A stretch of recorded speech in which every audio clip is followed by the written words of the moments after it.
ஆராதனை தினம் ஆராதனை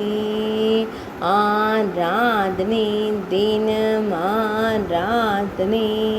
திருவிடை வாசல் ஸ்ரீ புண்ணியகோடி அப்பருக்கு ஆராதனை இடைவாய் நாதர் என்று அழைக்கப்படும் ஈசனாருக்கு ஆராதனை திருவிடைவாயப்பர் என்று அழைக்கப்படும் மகாதேவருக்கு ஆராதனை ஸ்ரீ அபிராமி அம்மன் நாயகருக்கு ஆராதனை தேவி உமையம்மை நாயகருக்கு ஆராதனை கஸ்தூரி மரத்தை திருத்தலமாய் கொண்டருள்வதற்கு ஆராதனை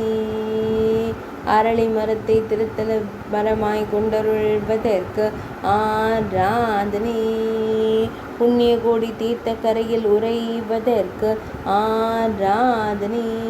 திருவிடைவாய் என்ற புராண பெயர் கொண்ட ஊரில் உறைவதற்கு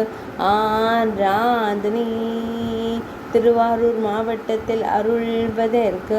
ஆராதனை ஆராதனை தினம் ஆராதனை ஆராதனை தினம் ஆராதனை ஆராதனை